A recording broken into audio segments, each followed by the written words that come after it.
Treasure Island by Robert Louis Stevenson. We're on part one, The Old Buccaneer. Chapter 2, Black Dog Appears and Disappears. It was not very long after this that there occurred the first of the mysterious events that rid us at last of the captain, though not, as you will see, of his affairs. It was a bitter cold winter, with long, hard frosts and heavy gales, and it was plain from the first day that my poor father was little likely to see the spring.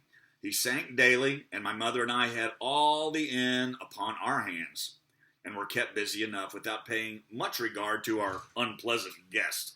It was one January morning, very early, a pinching, frosty morning, the cove all gray with hoarfrost, the ripple lapping softly on the stones, the sun still low and only touching the hilltops and shining far to seaward. The captain had risen earlier than usual and set out down the beach, his cutlass swinging under the broad skirts of the old blue coat, his brass telescope under his arm, his hat tilted back upon his head.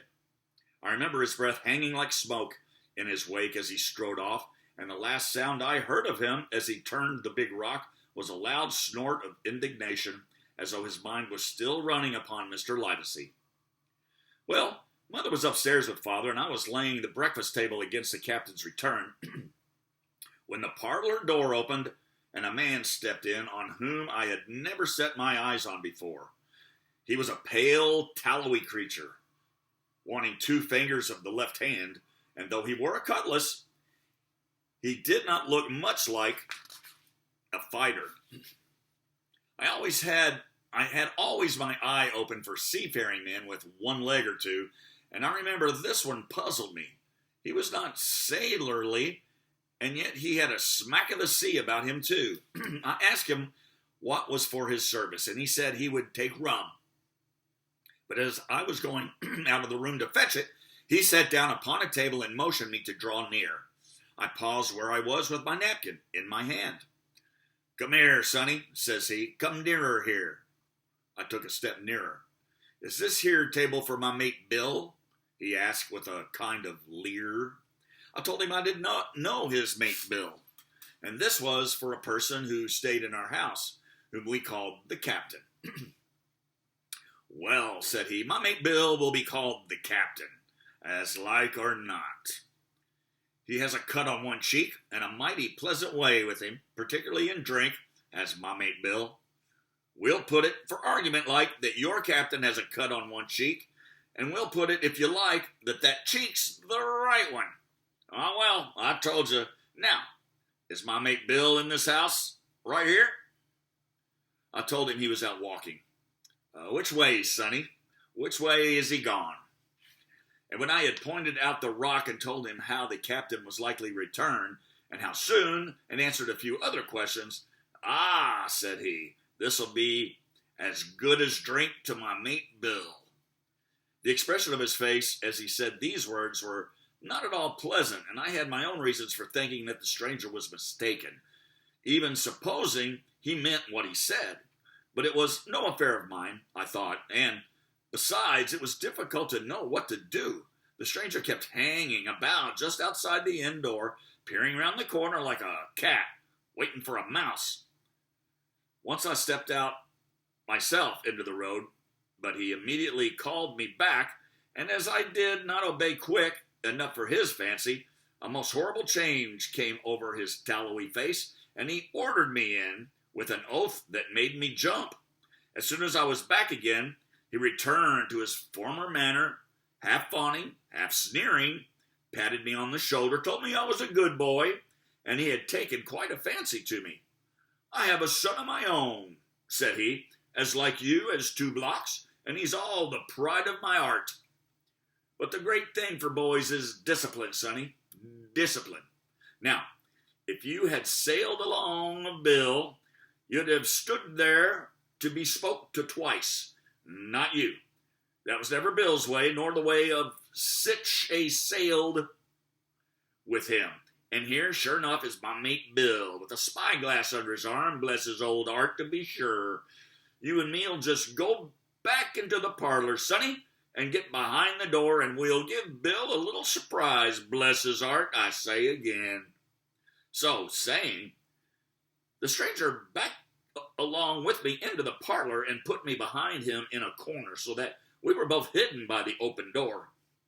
I was very uneasy and alarmed, as you may fancy, and it rather added to my fears to observe that the stranger was certainly frightened himself. He cleared the hilt of his cutlass and loosened the blade in his sheath, and all the time we were waiting, there he kept swallowing, as if he felt what we used to call a lump in the throat. At last in strode the captain, slammed the door behind him without looking to the right or left, and marched straight across the room to where his breakfast awaited him. "Bill," said the stranger in a voice that I thought he had tried to make bold and big. The captain spun round on his heel and fronted us. All the brown had gone out of his face, and even his nose was blue.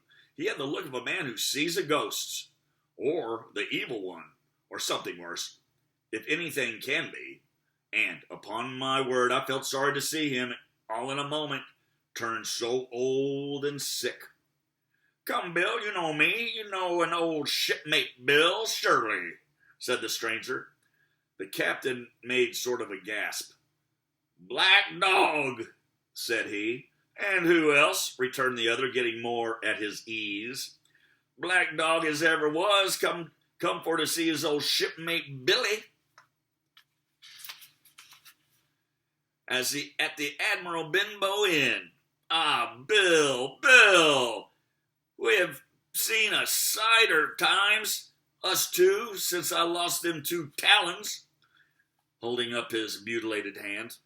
"Now look here," said the captain, "you've run me down. Here I am. Well, then speak up. What is it?" "That's you, Bill," returned Black Dog. "You're in the right of it, Billy. I'll have a glass of rum from this dear child here, as I've took such a liking to, and we'll sit down, if you please, and talk square like old shipmates." Well, when I returned with the rum, they were already seated on either side of the captain's breakfast table. Black Dog next to the door and sitting sideways, so as to have one eye on his old shipmate and one, as I thought, on his retreat. He bade me go and leave the door wide open. "None of your keyholes for me, sonny," he said, and I left them together and retired into the bar. For a long time, though I certainly did my best to listen, I could hear nothing but a low gabbling.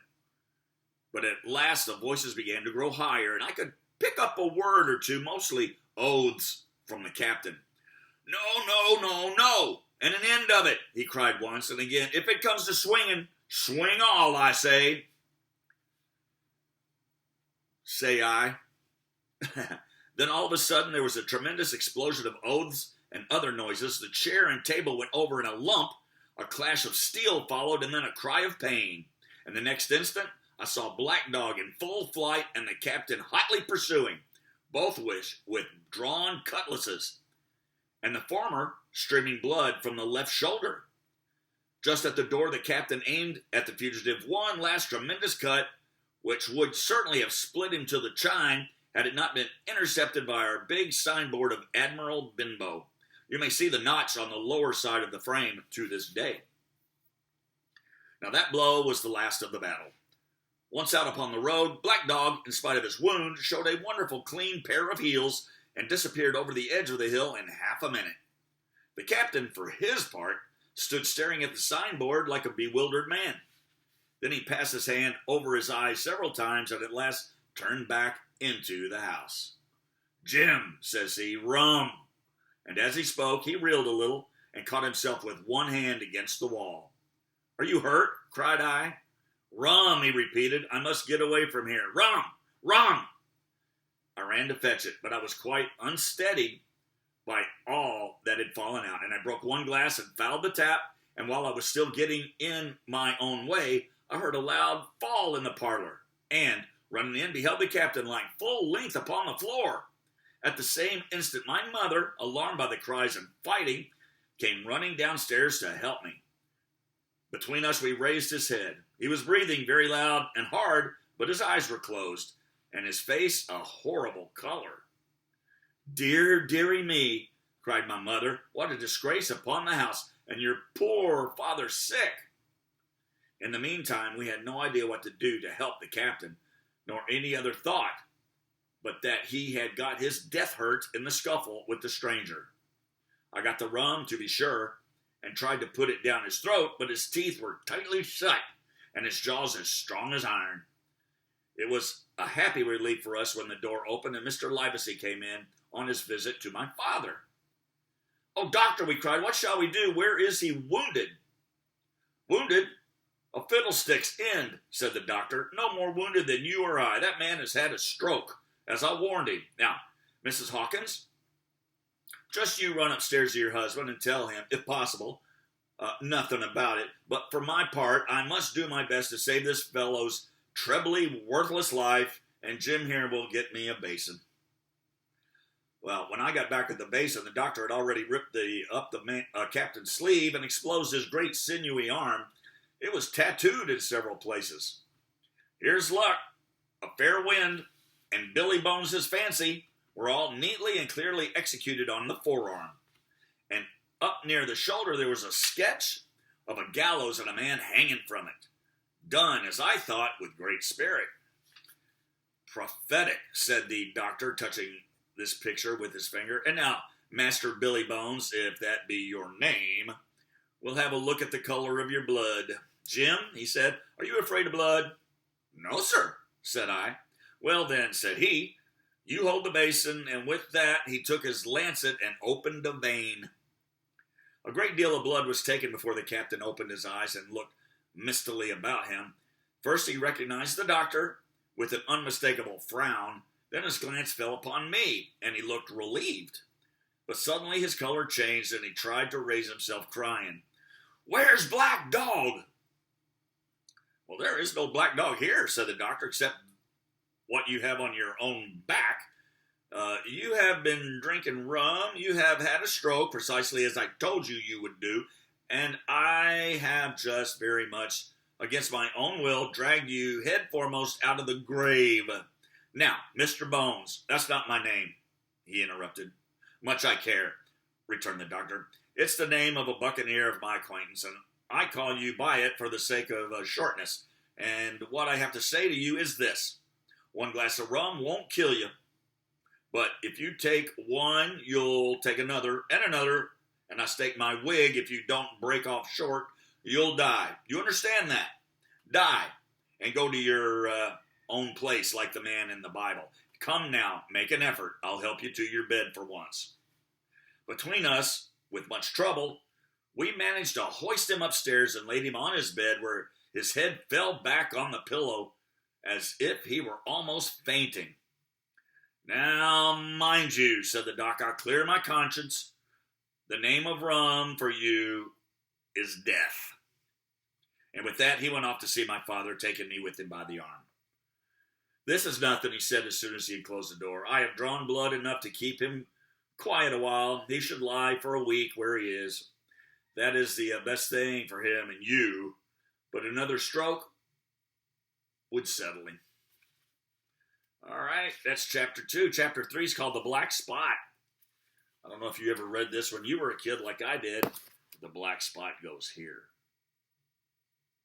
Remember to tip your bartender. I mean me, your storyteller. Tip your storyteller.